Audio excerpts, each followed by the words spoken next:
In the Grey is a new film from Guy Ritchie starring Henry Cavill, Jake Gyllenhaal, Eliza Gonzalez, and Rosamund Pike. It's about a team of mercenaries, or operatives, who pull jobs which require under-the-table operations in conflicted areas. The boss of the operatives is Rachel Wilde, and she's essentially the deal maker, with the two leads Bronco and Sid, and their team being the muscle. The team is sent to steal back a $1 billion fortune from a dictator on an island, where they have to infiltrate it and escape a whole army of bad guys. Okay, that seems like it might be a good enough sounding film with a great cast and a rock star director, right?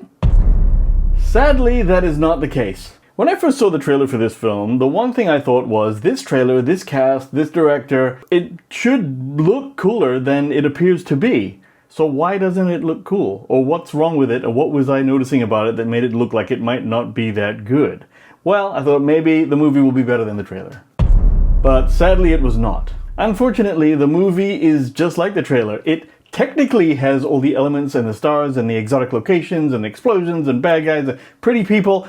It has all of that, but somehow it ends up being completely generic and essentially a movie with which just comes off like baseline competent and having relatively run-of-the-mill action, which I absolutely would not expect from Guy Ritchie, and also a movie with these kind of stars in it. It's actually kind of weird how it's not that good. The film is steely in every possible way, but the result is that it's completely predictable and uneventful, which means that it's forgettable and kind of dull. Gary. Shh. Every single character in the film has only one note and plays only one note, and they do exactly what you expect each of them to do, and then the film ends. That means that the characters are bland and they never kind of surprise you, and the plot and the script never surprises you. There's no real intrigue, and the good guys never seem like they're ever in danger of failing, which makes it boring. Like, you end up just waiting for them to win, and as a result, you're never on the edge of your seat as an audience. Also, the film spends like the majority of its runtime showing the characters going through and planning potential escape routes from the island, and it shows them planning and setting up traps and all that sort of stuff, which can be cool and interesting. Like, for example, my favorite part of the Bond films are when Bond meets Q and he gets shown all his gadgets and shit. That's the preparation. That's cool, but it can't be 2/3 of the movie. That preparation montage has to be like an element of the film that hopefully pays off later. I completely understand. This film makes the preparation the point of the film. And then there's this protracted chase sequence in the final act, but most of it is showing planning, and it doesn't work. Like, it seems like nothing really happens. Okay, let's talk Guy Ritchie. So, Guy Ritchie is a director who generally does do good work and keeps being employed in Hollywood, but he does tend to lay a hot log every 4 or 5 films. The stuff he's done that I love includes Lock, Stock and Snatch, the Sherlock Holmes films Rock and Roller, The Man from U.N.C.L.E., and maybe The Gentleman. And he's done good stuff. Although he did also do Revolver, which may be the worst film I've ever seen. And now he's made a really kind of boring, soulless action film with some very big stars. In the Grey is very Guy Ritchie in nature, but it's somehow distinctly lacking in his charm and charisma, and that's what he always brings to a movie. How did that happen?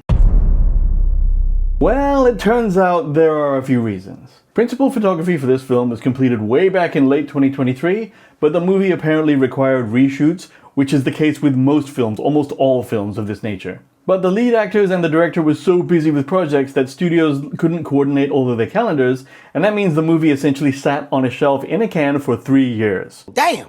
That means they never did reshoots for the film, which might account for why it's a bit crap. What we're left with is a film that had a budget of $59 million that essentially is incomplete, and I guess they now sent it to some editor to say, look, salvage this and what can you do and let's release it. Now, the industry rumors suggested that all the major studios didn't have a lot of confidence in the product, again, probably because they couldn't do reshoots, and that means that this became like a hot potato. As a result, there is no marketing and very little press tours, and hence, if you try and watch this film now, you're going to see that it doesn't have very many sessions, which means that the studio really did not think it was going to do any business. Unfortunately, when you spend 60 mil on a production, it becomes something you cannot forget because people are looking for a return on their investment, and so they get sick of waiting, so eventually the studio shits out whatever they can with what they've already shot, and then you get a film with no promotion because the studio knows it blows. But sometimes you can't procure enough production resources to polish a turd, so you gotta just punch it out onto the floor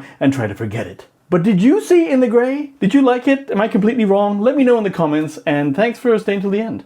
See you next time.